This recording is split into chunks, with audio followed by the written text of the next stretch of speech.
ஓம் சாய்நாதனே போற்றி. வாழ்க வையகம், வாழ்க வளமுடன். அனைத்து உறவுகளுக்கும் இனிய வணக்கம். அனைவருக்கும் இனிய புத்தாண்டு வாழ்த்துக்கள். 2026ஆம் ஆண்டு பிறக்க இன்னும் ஒரு சில நாட்களே உள்ளன. ஒரு வருடம் என்பது சாதாரண விஷயம் கிடையாது. 12 மாதங்களில் ஒருவரின் வாழ்க்கை மேலேயும் போகும், சரிந்து கீழேயும் போகும். 12 மாதங்களில் ஒருவரின் வாழ்க்கை தலைகீழாக கூட மாறும். அந்த வகையில் உங்கள் வாழ்க்கையில் என்ன மாதிரியான மாற்றங்கள் எல்லாம் நடக்கும், உங்களுக்கு எதில் ஏற்றம் ஏற்படும், எதில் சறுக்கல் ஏற்படும் என்று சற்று விரிவாக காண்போம். இந்த ஆண்டின் தொடக்கத்தில் கிரகநிலைகள் என எடுத்துக்கொண்டால், குடும்பஸ்தானத்தில் சந்திர பகவானும், சகோதரஸ்தானத்தில் குரு பகவானும், புத்திரஸ்தானத்தில் கேது பகவானும், பாக்கியஸ்தானத்தில் சூரியன், செவ்வாய், புதன், சுக்கிர பகவானும் உள்ளனர். லாபஸ்தானத்தில் ராகு பகவானும் சனி பகவானும் உள்ளனர். குரு பகவான் 5ஆம் பார்வையாக துலாம் ராசியையும், 7ஆம் பார்வையாக தனுசு ராசியையும், 9ஆம் பார்வையாக கும்ப ராசியையும் பார்வையிடுகிறார். சனி பகவான் 3ஆம் பார்வையாக மேச ராசியையும், 7ஆம் பார்வையாக சிம்ம ராசியையும், 10ஆம் பார்வையாக விருச்சிக ராசியையும் பார்வையிடுகிறார். இந்த கிரகங்களின் அமைப்பு மற்றும் பார்வையினால் உங்கள் வாழ்வில் ஏற்படும் சுப மற்றும் அசுப பலன் என்ன என்பதனையும், அசுப பலன் ஏற்படுமாயின் ராசிக்காரர்கள் செய்ய வேண்டிய பரிகாரம் என்ன, வழிபட வேண்டிய தெய்வம் யார் என்பதனை பற்றியும் முழுமையாக காண்போம். பிறக்கப் போகும் இந்த புது வருடம் உங்கள் வாழ்வில் வளமும் நலமும் செல்வ செழிப்பும் பெற்று வாழ்வில் உயரிய நிலையை அடைய எல்லாம் வல்ல எம்பெருமானை வேண்டி விரும்பி கேட்டுக்கொள்கிறேன். எந்த ஒரு விஷயத்திலும் முன்னின்று செயல்படும் சிம்மராசி நண்பர்களே, இந்த வருடம் மனதிற்கு மகிழ்ச்சியான செய்திகள் கிடைக்கும். செய்யும் முயற்சிக்கு உண்டான அனுகூலங்கள் ஏற்படும். குடும்ப உறுப்பினர்களின் கருத்துக்களுக்கு மதிப்பளித்து செயல்படவும். தன வரவுகள் அதிகரிக்கும். மற்றவர்களின் ஆலோசனைகள் சில நேரங்களில் தெளிவினை ஏற்படுத்தும். கணவன் மனைவி இடையே புரிதல் ஏற்படும். குழந்தைகளின் தேவைகளுக்காக சில செலவுகளை செய்ய வேண்டி இருக்கும். சொத்துக்கள் சம்பந்தமாக அனுகூலமான செய்திகள் கிடைக்கும். வழக்கு விஷயங்கள் சாதகமாக முடியும். பலதரப்பட்ட மக்களின் அறிமுகங்கள் ஏற்படும். உடல் சோர்வுகள் நீங்கி புத்துணர்ச்சியுடன் செயல்படுவீர்கள். எதிலும் விழிப்புணர்வுடன் செயல்படுவது தேவையற்ற விரயங்களை குறைக்கும். பயணங்கள் மூலம் புதிய அனுபவங்கள் ஏற்படும். உத்தியோகஸ்தர்களை பொறுத்தவரை இந்த ஆண்டு உத்தியோகத்தில் இருந்து வந்த நெருக்கடியான சூழல்கள் மறையும். எதிர்பாராத திடீர் பயணங்கள் மூலம் புதிய அனுபவங்கள் கிடைக்கும். திட்டமிட்ட பணிகளை முடிப்பதில் இழுபறியான சூழல் ஏற்படும். சக ஊழியர்கள் மத்தியில் மதிப்புகள் உயரும். எதிர்பார்த்த சில கடன் உதவிகள் கிடைக்கும். வியாபாரிகளை பொறுத்தவரை இந்த ஆண்டு வியாபாரத்தில் இருந்து வந்த தடுமாற்றங்கள் மறையும். மனதளவில் புதிய தன்னம்பிக்கை பிறக்கும். பேச்சுகளில் கவனம் வேண்டும். வியாபாரத்தில் புதிய திட்டங்களை உருவாக்குவீர்கள். பொருட்களை வாடிக்கையாளர்களுக்கு அனுப்பும் பொழுது சற்று கவனத்துடன் செயல்பட வேண்டும். பெண்களை பொறுத்தவரை வெளிநபர்களின் கருத்துக்களால் சில நேரங்களில் மன சஞ்சலங்கள் உருவாகும்.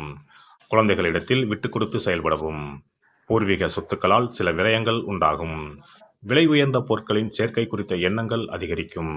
அரசியல்வாதிகளை பொறுத்தவரை இந்த ஆண்டு தேவையற்ற அலைச்சல்கள் அதிகரிக்கும். உடன் இருப்பவர்களின் எண்ணங்களை புரிந்து செயல்படுவது நல்லது. மற்றவர்களின் தேவைகளை அறிந்து செயல்படுவீர்கள். விலகிச் சென்றவர்களை சந்திப்பதற்கான சூழல்கள் உருவாகும். தனிப்பட்ட விஷயங்களை பகிர்வதை தவிர்ப்பது நன்மையை தரும். கலைஞர்களை பொறுத்தவரை எதிர்பாராத சில அலைச்சல்கள் உருவாகும். வரவுக்கேற்ப செலவுகளும் ஏற்படும். இருப்பிட மாற்றம் குறித்த எண்ணங்கள் மனதளவில் அதிகரிக்கும்.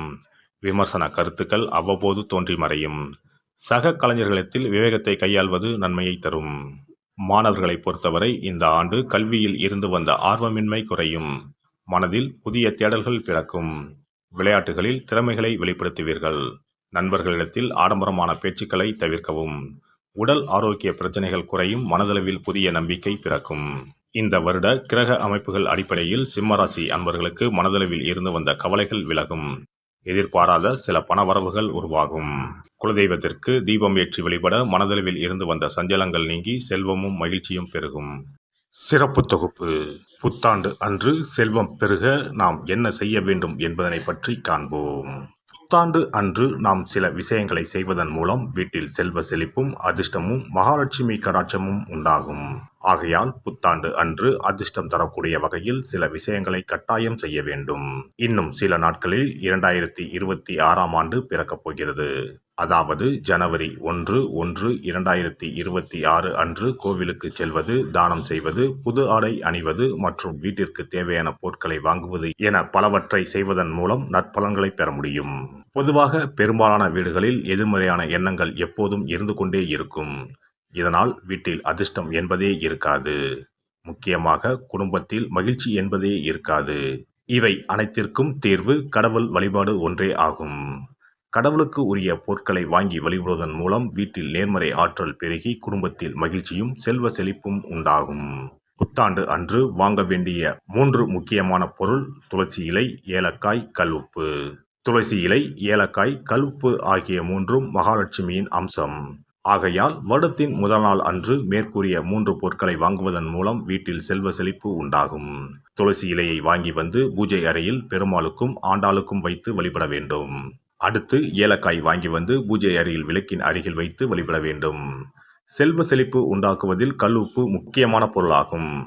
ஆகையால் கல்உப்பை வாங்கி கட்டாயமாக பூஜை அறையில் வைத்து வழிபட வேண்டும். வாங்க வேண்டிய பிற பொருட்கள் என எடுத்துக்கொண்டால் மல்லிகைப்பூ, மஞ்சள், குங்குமம், சர்க்கரை, இனிப்பு, பசும்பால், குத்துவிளக்கு ஆகியவற்றையும் வாங்கலாம். புத்தாண்டு அன்று அதிகாலை எழுந்து குளித்து பிரம்ம முகூர்த்தத்தில் பூஜை அறையில் விளக்கேற்றி வழிபட வேண்டும். அடுத்து கோவிலுக்கு சென்று அபிஷேக பொருள் வாங்கி கொடுத்து தரிசனம் செய்ய வேண்டும். முக்கியமாக புத்தாண்டு அன்று ஏழை எளியவர்களுக்கு தானம் செய்ய வேண்டும். மேலும் அறுசுவை உணவுகளை சமைத்து கடவுளுக்கு படையலிட்டு வழிபடுவது நல்லது. புத்தாண்டு அன்று பிறருக்கு கடன் தரக்கூடாது. நல்ல நாட்கள் மற்றும் விசேஷ நாட்களில் பிறருக்கு கடன் கொடுப்பதன் மூலம் வீட்டில் அதிர்ஷ்டம் குறையும். ஆகையால் சுப நாட்களில் பிறருக்கு கடன் அளிப்பதை முற்றிலும் தவிர்த்து விடுங்கள். புத்தாண்டில் நமக்கு நன்மைகள் அதிகம் நடைபெற வேண்டும். 2025ஆம் ஆண்டில் சந்தித்த பிரச்சனைகள், துன்பங்கள், போராட்டங்கள், கஷ்டங்கள் ஆகியவற்றில் இருந்து விடுபட வேண்டும் என்பதே அனைவரின் விருப்பம். புத்தாண்டு பிறப்பதற்கு முன் எந்தெந்த பொருட்களை நம்முடைய வீட்டில் இருந்து அகற்ற வேண்டும், இவற்றை வீட்டில் வைத்திருப்பதால் என்னென்ன பாதிப்புகள் ஏற்படும் என்பதையும், இவற்றை அகற்றுவதால் புத்தாண்டில் என்னென்ன நன்மைகளை பெற முடியும் என்பதை பற்றியும் தெரிந்து கொள்வோம். வீட்டில் இருந்து உடைந்த அல்லது சேதமடைந்த பொருட்களை அகற்றுவதால் துர் அதிர்ஷ்டங்கள் ஏற்படுவதில் இருந்து விடுபடலாம். இவைகள் எதிர்மறை ஆற்றல்களை எளிதில் ஈர்க்கக்கூடியவையாகும். உடைந்த பொருட்கள், பழுதான சாதனங்கள், விரிசல் விழுந்த கண்ணாடி, உடைந்த நாற்காலி ஆகியவற்றை வீட்டில் இருந்து அப்புறப்படுத்திவிட்டு புதியவற்றை வாங்கலாம். நல்ல நிலையில் இருக்கும் பொருட்களாக மாற்றுவதால் வளர்ச்சி, நேர்மறை ஆற்றல்கள் ஏற்படும். பழைய துணிகள், புத்தகங்கள், பாத்திரங்கள் ஆகியவற்றை வீட்டில் இருந்து வெளியேற்றி விடலாம். வேறு யாருக்காவது தானமாகவும் அல்லது மறுசுழற்சி முறையில் பயன்படுத்தக்கூடியதாகவும் மாற்றி அமைக்கலாம். இதனால் நேர்மறையான விஷயங்கள் எப்போதும் வீட்டில் நடந்து கொண்டே இருக்கும். தேங்கிய நீர், காய்ந்த பூக்கள் ஆகியவற்றை வீட்டில் இருந்து தூக்கி எறிவதால் எதிர்மறை ஆற்றல்கள் வீட்டில் பரவுவதை தடுக்கலாம். புதிதாக இருக்கும் மலர்கள், புதிய தண்ணீர் ஆகியவற்றால் வீட்டில் எப்போதும் புத்துணர்ச்சி நிறைந்திருக்கும், மகிழ்ச்சி மலரும். காலாவதியான உணவுப் பொருட்கள், மருந்துகள், அழகு சாதன பொருட்களை வீட்டில் வைத்திருப்பதால் வீட்டில் தேக்க நிலை, எதிர்மறையான சூழல் இருந்து கொண்டே இருக்கும். இதனால் வீட்டில் அடிக்கடி நோய்களும் வந்து கொண்டே இருக்கும். ஆரோக்கியமான சூழலை வீட்டில் உருவாக்கவும், புதிய வாய்ப்புகள், நல்ல விஷயங்கள் தேடி வருவதற்கும் காலாவதியான பொருட்களை அகற்றிவிட்டு சுத்தமான காற்று, ஆற்றல் வந்து செல்லும் வகையில் வீட்டை காற்றோட்டம் உள்ளதாக வைத்திருக்க வேண்டும். எல்லாம் வல்ல இறையருளால் நீங்களும் உங்கள் அன்பு குடும்பமும் உடல் நலம், நீளாயுள், நிறை செல்வம், உயர் புகழ், மெய்ஞானம் ஓங்கி வாழ்க வளமுடன். இந்த வீடியோ பதிவு உங்களுக்கு பிடித்திருந்தால் லைக் பண்ணுங்க, கமெண்ட் பண்ணுங்க, ஷேர் பண்ணுங்க, மறக்காம சப்ஸ்கிரைப் பண்ணுங்க, பக்கத்துல இருக்கிற பெல் பட்டனை கிளிக் பண்ணுங்க. நன்றி, வணக்கம். ஓம் நமச்சிவாய. சிவாய நம.